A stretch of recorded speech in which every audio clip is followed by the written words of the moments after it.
The signal came on a Tuesday. Not a dramatic Tuesday. No storm clouds, no blood moon, no ominous silence across the world's cities. It was, by all measures, an unremarkable morning. People were stuck in traffic. Children were complaining about school lunches. And somewhere in New Jersey, a man was arguing with his neighbor about a fence. Then the sky cracked open. Not literally, of course. But that was how most people described it later. One moment the sky was its familiar pale blue, and the next there was something else in it, something enormous, something that had no business being there. 7 ships, each one larger than any aircraft carrier humanity had ever constructed, hung in low orbit like silent gods looking down at an ant farm.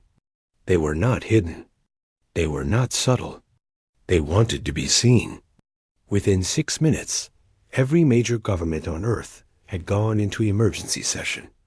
Within 12, the internet had already spawned 10,000 theories, 3 viral songs, and a meme format that would somehow survive the next several decades. Within an hour, a transmission came through on every frequency simultaneously: radio, television, digital, even some old shortwave sets that hadn't been touched in years suddenly crackled to life. The message was delivered in perfect English, then repeated in Mandarin, Spanish, Arabic, French, Hindi, and 62 other languages without a single grammatical error. The voice was smooth, measured. It carried the particular tone of someone who had rehearsed this speech many times and was very pleased with how it sounded. People of Earth, we are the Galactic Council. For 11,000 years, we have guided the civilizations of this galaxy toward peace, prosperity, and order. We have watched your world from a respectful distance, allowing your development to follow its natural course. However, your recent advances in nuclear capability, artificial intelligence, and deep space exploration have reached a threshold that we can no longer ignore. You now represent a potential disruption to galactic stability. Effective immediately, Earth is hereby placed under provisional governance of the Galactic Council. Cooperation will ensure a peaceful transition. Resistance is not recommended. Then the transmission ended. For approximately 45 seconds, the entire world was quiet. Then everybody started talking at once. Ambassador Yara Osei of the United Nations received the transmission from her apartment in Geneva, still holding a coffee mug that had gone cold an hour ago. She was a composed woman by nature. 20 years of diplomatic work had burned away most of her capacity for panic, but even she stood motionless for a long moment, staring at the television. Then she set down the mug, picked up her phone, and began making calls. There was no playbook for this. There had been committees, think tanks, academic papers, novels, and blockbuster films about first contact. None of them had seriously planned for the possibility that the aliens would skip the pleasantries entirely and go straight to declaring themselves the management. The Council's first representative arrived on the ground 3 days later.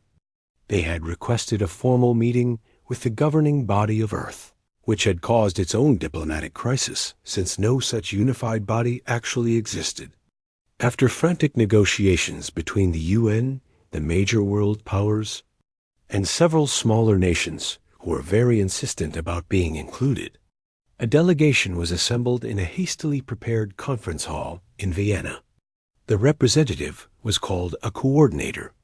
Its name, translated roughly into English, was something like Vephanon Prime, though it quickly made clear that it preferred to be addressed simply as the coordinator. It was tall, nearly 8 feet, with a smooth gray face, 4 arms, and eyes that were a flat, reflective silver. It moved with the careful precision of something that had learned how to walk in Earth's gravity, but did not especially enjoy it. 2 smaller aliens accompanied it, taking notes on devices that looked like thin sheets of frosted glass. The coordinator sat down across from Ambassador Osei and a dozen other representatives and folded all 4 of its hands on the table in what appeared to be a rehearsed gesture of goodwill.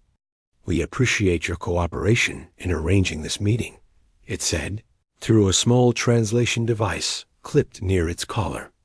"We understand this transition may feel abrupt. That is natural.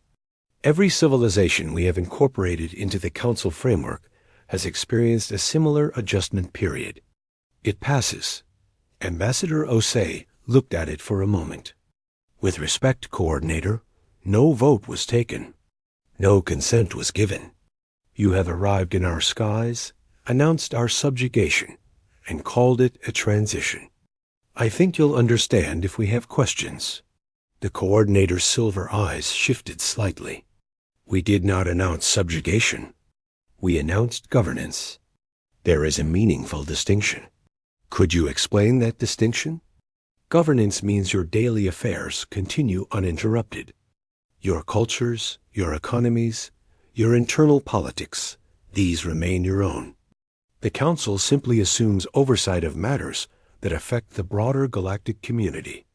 Weapons development, space exploration, certain categories of scientific research, and of course, the collection of a standard coordination tithe to fund Council operations."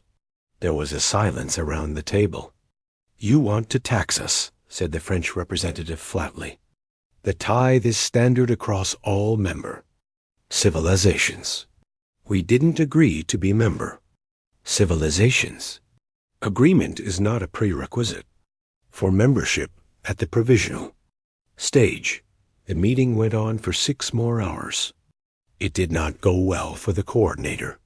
It had arrived expecting the kind of awed, overwhelmed response that the Council had received from every other civilization it had incorporated.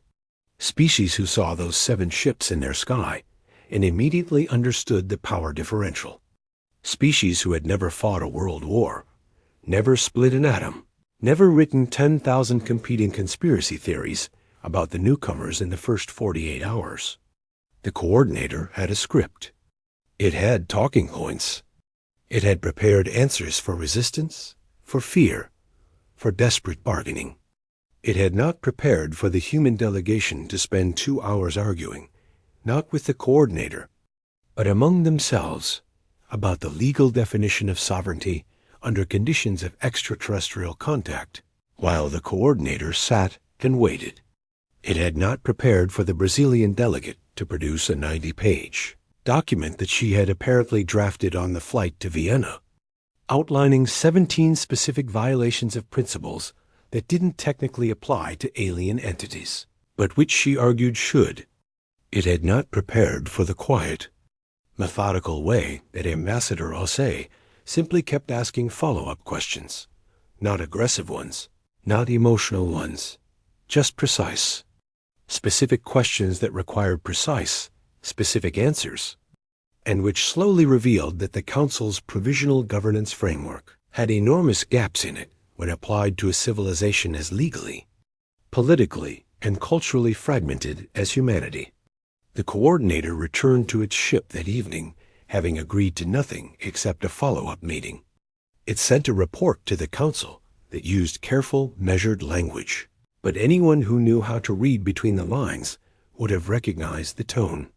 It was the tone of someone who had expected to walk into an empty room and had instead found it full of furniture, all of it in unexpected places, and had stubbed their toe very badly on the way in. On Earth, meanwhile, something interesting was happening. The same news cycle that had spent 3 days arguing about whether the aliens were friendly or hostile, whether governments were hiding the truth, whether this was a hoax, suddenly shifted. People had watched the Vienna meeting. Large portions of it had been broadcast or leaked, and what they had seen was not their representatives cowering. What they had seen was Yara Osei asking an 8-foot alien to define its terms. What they had seen was a Brazilian delegate with a 90-page document. What they had seen, in short, was pushback. The comment sections, which had been full of panic and doom, started to change. Slowly at first, then faster. Someone posted a clip of the Coordinator's expression, or what passed for an expression on that smooth gray face, when the French delegate had said flatly, "You want to tax us." The clip spread everywhere. People started calling it the look. It was the look, someone wrote, of an alien who had just realized that humanity was going to be a problem. They were more right than they knew. In orbit, the 7 council ships held their positions. Patient, ancient, certain of the outcome. Below them, a species that had spent most of its history arguing with itself had just found, for the first time in a long while, something it could agree on. It did not want to be governed, and it was very, very good at making that clear. The second meeting in Vienna lasted 11 hours.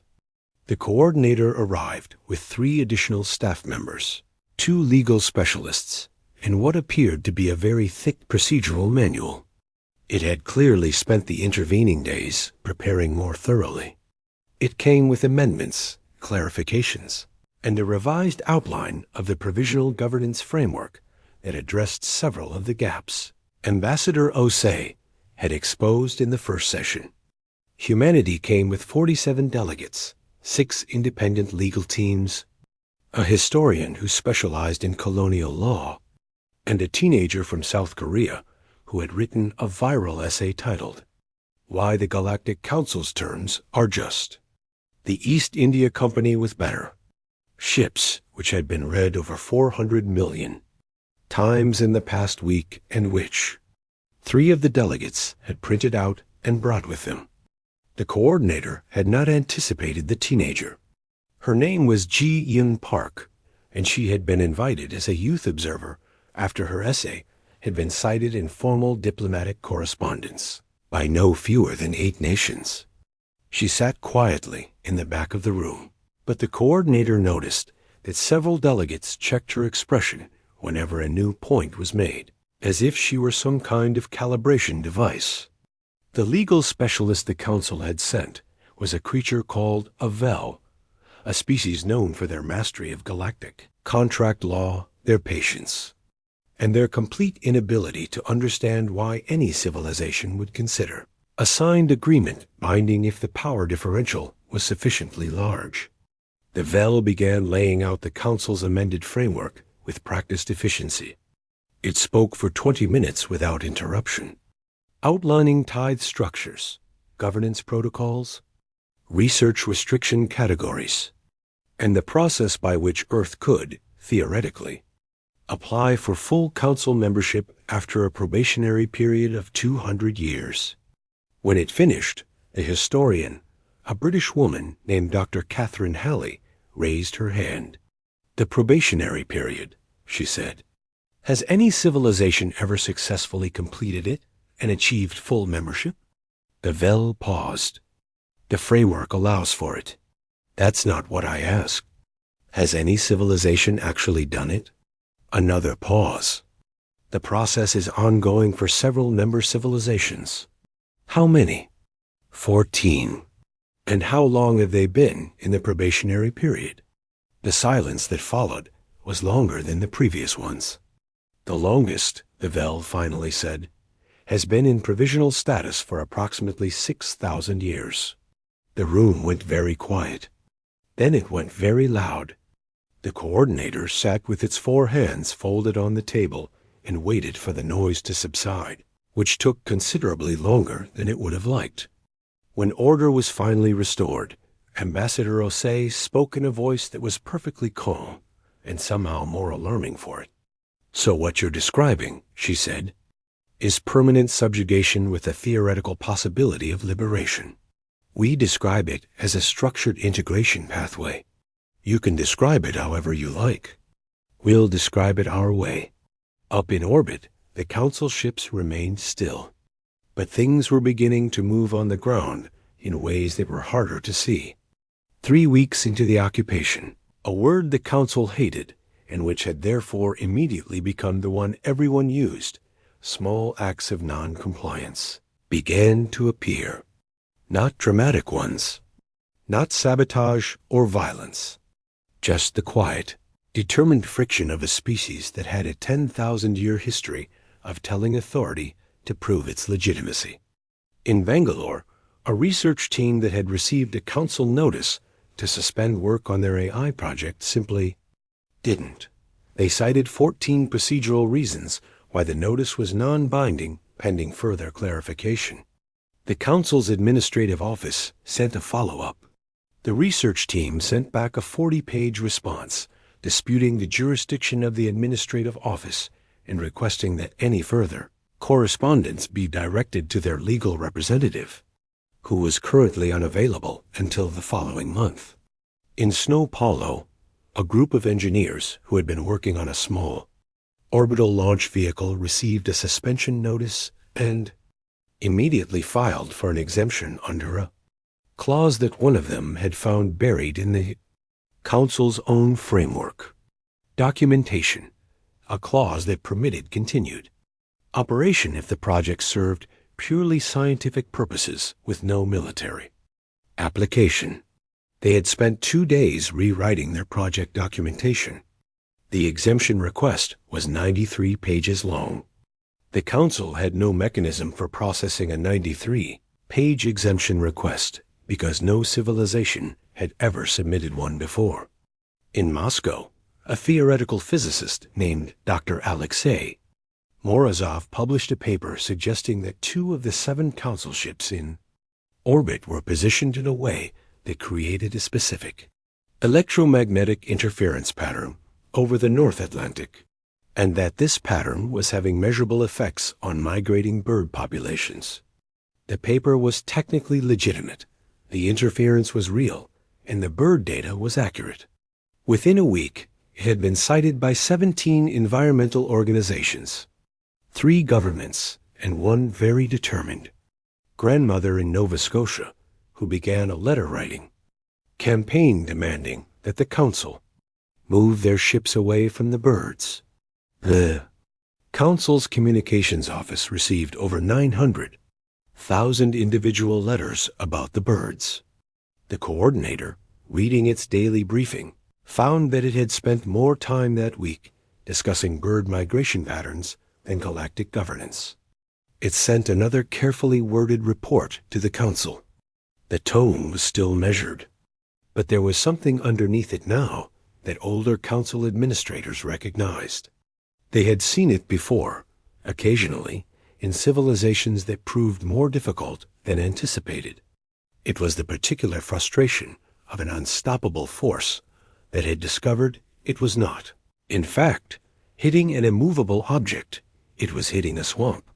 Every push sank in a little, made a little noise, and accomplished nothing. The Council held a session of its own. Representatives from 42 member civilizations gathered on the Council's main station to discuss the Earth situation. Most of them found it darkly amusing.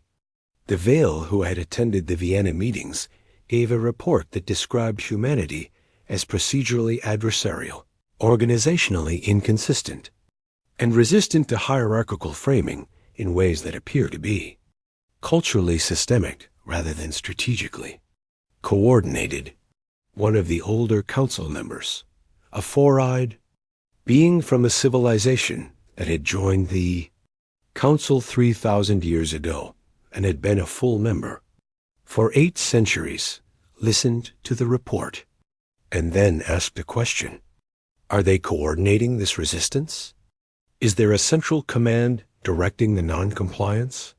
Evel consulted its records. No. As far as we can determine, most of these actions are independent.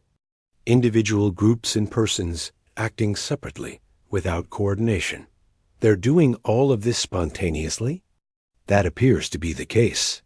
The old Council member was quiet for a moment. It had been around long enough to have seen civilizations resist Council incorporation before. Usually resistance looked like one thing: fear turning into defiance, a government rallying its people, a clear center of opposition that could be pressured or reasoned with, or, in the worst cases, suppressed. What the Vel was describing was different. There was no center. There was no single voice or body organizing the pushback. It was coming from everywhere at once, from scientists and grandmothers and teenagers and legal teams and engineers and delegates. who argued with each other, even while they argued with the council. It reminded the old council member of something, a species it had read about in ancient records, long before its own civilization had joined the council. A species that had resisted in exactly this chaotic, decentralized, inexhaustible way. The council had eventually given up on that species, though the official records described it as a mutual agreement to pursue independent developmental trajectories. It said nothing of this aloud. Instead, it simply voted, along with the majority, to increase pressure on the Earth situation. The council would deploy a larger administrative presence. It would enforce the research suspensions more directly.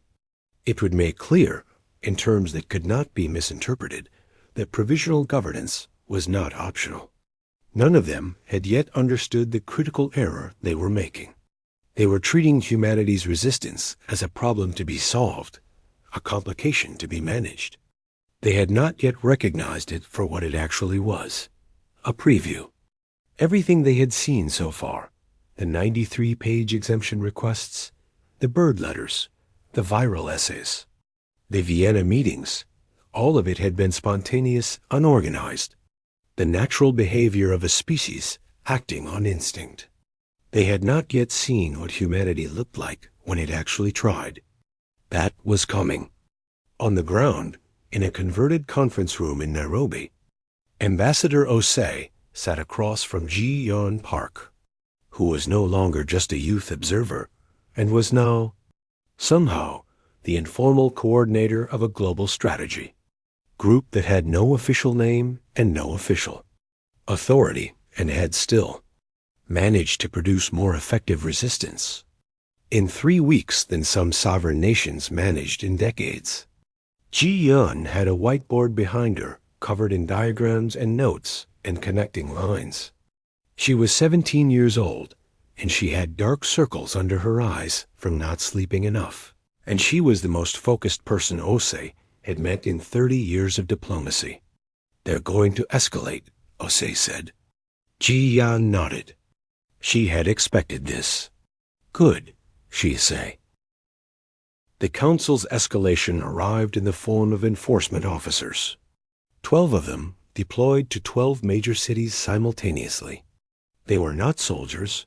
The council was careful about that word, careful about any word that sounded like occupation or force. They were, officially, compliance facilitators. Each one was accompanied by a small team of administrative staff and a council-appointed communications officer, whose job was to explain, patiently and repeatedly, that all of this was for Earth's benefit.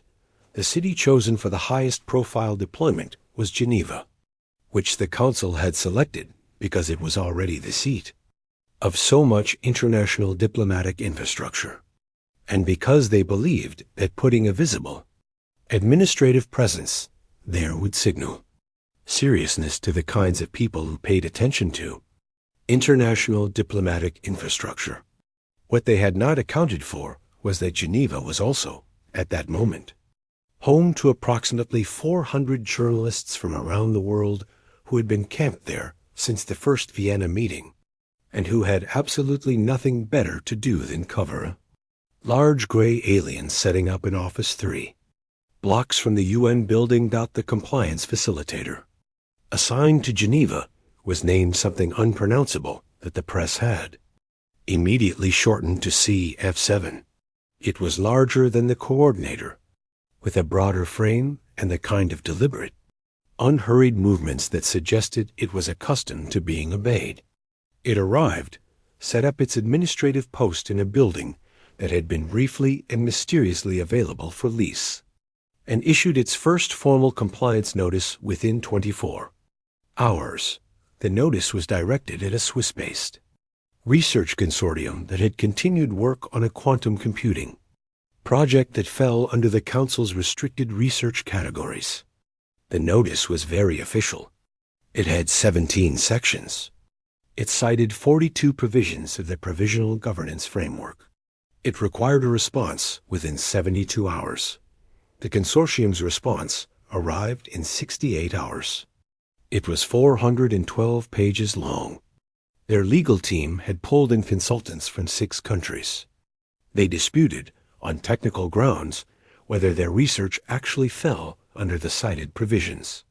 They disputed the jurisdiction of the compliance facilitator to issue notices directly to private research entities rather than national governments. They questioned whether the provisional governance framework had been formally ratified by any process that gave it legal standing under any applicable body of law, galactic or terrestrial. They requested, in the final section, that CF7 provide documentation of its own legal standing to operate on Earth's surface, along with certified translations in all 6 UN languages. CF7 sent the documentation request up to the coordinator. The coordinator sent it to the Council's legal division. The Council's legal division had never been asked to certify its own standing before, because no civilization had ever thought to ask. It took them 9 days to produce a response, during which time the research consortium continued their work and helpfully sent CF7 a weekly update noting that they were still awaiting the requested documentation and could not, in good conscience, comply with a notice whose legal basis remained unverified. This was Ji-Yuan Park's strategy, working exactly as intended. Make them commit. Force the Council to produce paperwork, to define its own authority in specific and verifiable terms, to build a legal architecture in real time under pressure. Every document they produced could be disputed. Every definition they gave could be challenged. The Council was an ancient institution that had never needed to justify itself, because it had never encountered a civilization that demanded justification in the form of footnoted legal documents. It was like watching something enormous and powerful try to walk through a spider web. The spider web couldn't stop it, but it could slow it down. And every thread that stuck to it, every question that required an answer, every exemption request that clogged the administrative system, all of it was information. All of it revealed how the framework worked, where its gaps were, what it could and couldn't enforce. While the legal battles occupied the Council's administrative staff, something else was happening in the background. It was quieter, less visible, but far more significant. Dr. Marcus Webb was a xenolinguist at Oxford who had been part of the original team that decoded the Council's transmission. In the 6 weeks since first contact, he had been doing what he always did when confronted with a new language system. He had been reading everything he could find, mapping patterns, building a model. The Council communicated with Earth through translation devices, but those devices were not perfect. They smoothed over certain things, compressed certain concepts. Webb had been collecting the raw signal data from every council transmission and cross-referencing it against the translated text. He found something interesting.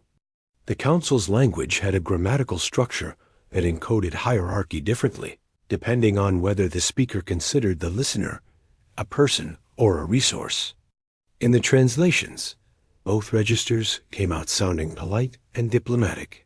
But in the raw language, the Council spoke to Earth's representatives in the same grammatical mode they used when discussing planetary surveys and mineral extraction logistics. Webb wrote up his findings and sent them to Ambassador Osei's office with a note that said simply, "They do not think of us as people. This is important." Osei read the report on a Tuesday evening in her Geneva hotel room. She sat with it for a long time. She had suspected something like this: the casual announcement, the lack of negotiation, the framing of subjugation as a gift, but suspicion was different from evidence. This was evidence.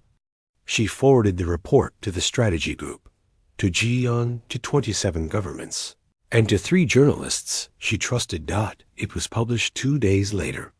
The headline in most outlets was some variation of "Council documents reveal Earth classified as resource, not civilization." The reaction was not panic. The weeks of steady resistance had done something important to global public opinion. It had replaced the initial shock with a cooler, harder emotion. People were not afraid anymore. Were not only afraid, they were angry, and anger, in humans, is extraordinarily productive. The Council's communications office issued a denial, which used very careful language to explain that the grammatical analysis was a misinterpretation of a complex linguistic system. Webb published a response to the denial. It was technically dense, meticulously sourced, and clearly written. It was shared 2 billion times. The Council issued a second denial. Webb published a second response. The pattern continued for a week. By the end of it, the Council's communications team had accidentally produced enough raw language data, trying to defend itself, that Webb was able to map 40% of their primary administrative vocabulary, .cf7. In Geneva, had been attempting to enforce its compliance notices through increasingly formal channels. It had escalated to the Swiss government, which had responded with its own lengthy legal correspondence. It had appealed to the UN Security Council, which had produced a resolution that technically acknowledged the Council's presence while simultaneously noting that any enforcement of provisional governance directives on member state territory required consent of the member state government, a position supported by all 15 members for the unprecedented unanimous first time in Security Council history. CF7 had requested guidance from the coordinator. The coordinator had requested guidance from the Council's governing board. The governing board was currently occupied with the fallout from Webb's linguistic analysis and had not yet responded. In orbit, one of the 7 ships had experienced a systems malfunction. It was not a serious one, a power cycling issue that required 2 days of maintenance. But in order to perform the maintenance, the ship had moved to a higher orbit, which happened to place it directly over a region of the Pacific where a large international fishing fleet operated. The fleet had immediately filed a complaint with the Council's administrative office, citing interference with their navigation systems. The administrative office had sent a form response.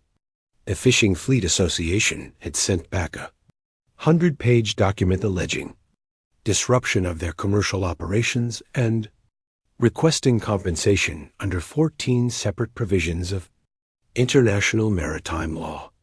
Council did not have a protocol for maritime law. It had a protocol for orbital operations. It had a protocol for resource management.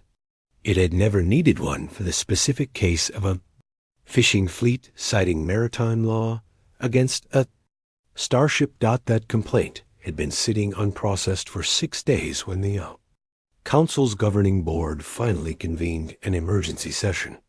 The session was called not because of the fishing fleet, or the research consortium, or the linguistic analysis, or the bird letters.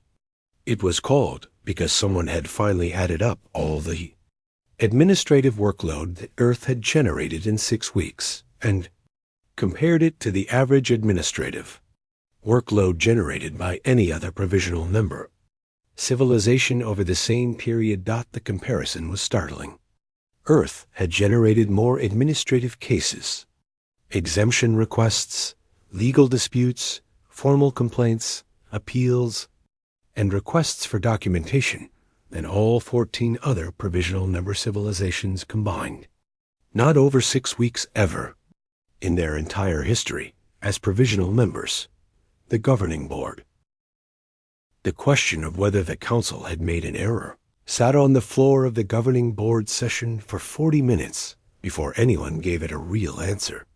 The answer, when it came, was delivered by one of the oldest members on the board, a being called the Archon of Vel Sora, whose species had been council members for so long that they had been instrumental in writing the original provisional governance framework. Back when the galaxy was younger and resistance was simpler, we did not make an error in targeting Earth, the Archon said. We made an error in our assumptions about what Earth was. They were assessed using our standard civilization profile. That profile has 17 metrics. Earth scored low on 12 of them, which suggested a compliant and easily integrated population. What the profile does not measure, what it has never needed to measure, is internal conflict tolerance. No one around the table fully understood this term, so the Archon explained. Most species, when faced with a superior external force, unified. They came together, pooled their response, and presented a single position. That single position could be negotiated with, pressured, or in extreme cases, overridden. Humanity had never unified. Humanity could not unify. Thousands of years of civilizational history had produced a species that was constitutionally incapable of agreeing on anything, including how to disagree. Paradoxically, this made them nearly impossible to deal with through normal council methods. You could pressure a unified civilization. You could not pressure a civilization that had no single pressure point. You could negotiate with a central government. You could not negotiate with a species where every sub-government, every private entity, every individual research team, every fishing fleet, and every grandmother with a letter about birds considered themselves entitled to engage in independent action simultaneously. The Council had been attempting to impose top-down authority on a species that had spent millennia developing a bottom-up relationship with authority, which could be summarized roughly as, show us why we should listen to you or we won't. This was not, the Archon noted carefully, a criticism of humanity. It was an observation about incompatibility. The Council's framework was designed for civilizations with a specific kind of structure. Earth didn't have that structure. Trying to govern Earth through the provisional framework was like trying to herd a river. You could stand in it and feel how strong it was, but you couldn't redirect it with forms. The board debated for 4 more hours. At the end of those 4 hours, they made a decision that had never been made before in the Council's history. They voted to send a delegation to Earth with a different kind of message. Not a governance notice. Not a compliance directive. A question.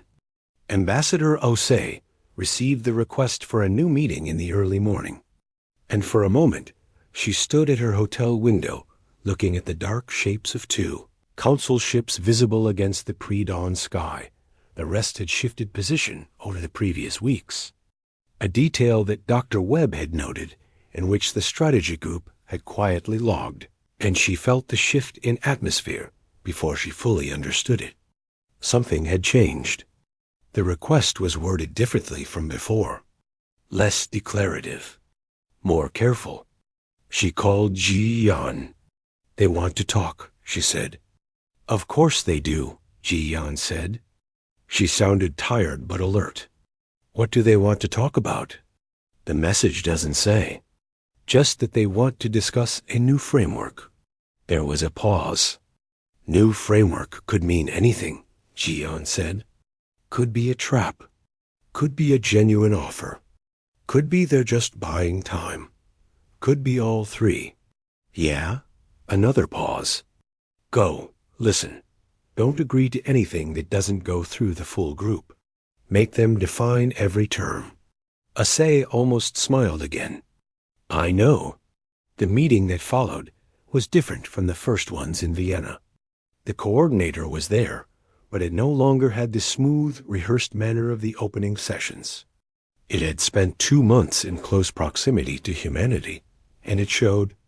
It sat differently, more carefully, as if it had learned that the table might move unexpectedly. The Vel legal specialist was absent.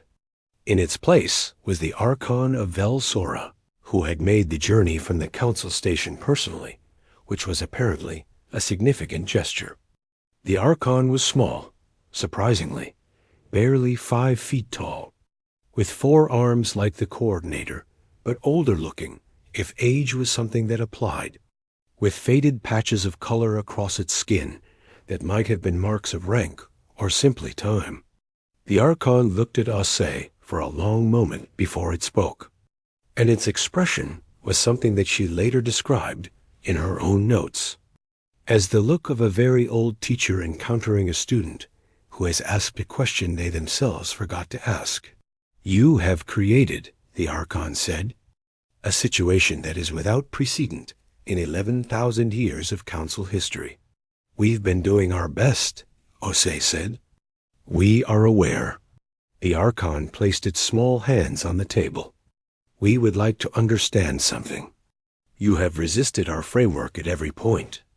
You have generated more legal disputes, more exemption requests, more administrative challenges than any civilization in our records.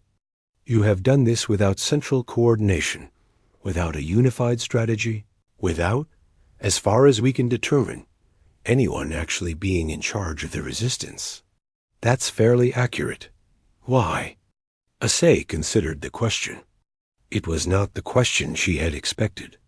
Because that's how we work, she said. People here don't accept authority because it exists. They accept it when they think it's legitimate. You arrived and told us you were in charge. We asked why. You said because you had 7 ships. We said that's not an answer. You gave us a framework. We found the gaps in the framework. Not because anyone told us to look, because finding gaps in frameworks is something humans do instinctively. Every individual, every team, every organization you sent a notice to looked at that notice and thought about how it applied to them specifically and whether it made sense and whether they agreed with it. They didn't wait for anyone to tell them how to think about it. The Archon was quiet for a moment. This is very difficult to govern. Yes, we know. We have difficulty governing ourselves. Something shifted in the Archon's expression then. Not quite a smile. Its face didn't work that way, but something adjacent to appreciation. The civilizations that join the Council voluntarily, it said slowly, do so because they see advantages, safety, access to knowledge and technology, shared infrastructure. These are real advantages. We offer them genuinely. And the ones you conscript? We have always believed that integration was ultimately beneficial, even when the initial transition was difficult. You believed it, Osei said. You didn't ask them. Another long silence. No, the Archon admitted. We did not. What followed over the next 3 weeks was not a negotiation in any traditional sense. It was something messier and stranger and more interesting.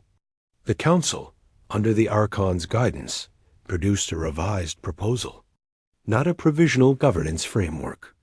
A partnership framework with opt-in provisions, defined benefits, defined limits on Council authority, a clear and actually achievable timeline for full membership. And critically, the explicit acknowledgement that Earth had not consented to provisional status and was therefore not bound by it. The tithe became a voluntary contribution with transparent accounting. The research restrictions became collaborative safety protocols developed jointly rather than imposed unilaterally. The compliance facilitators were recalled. It was not a clean document. It was argued over and revised 47 times. Ji Yun's strategy group redlined it with comments. Dr. Webb flagged 3 sections where the Council's language encoding still used the resource register rather than the person register.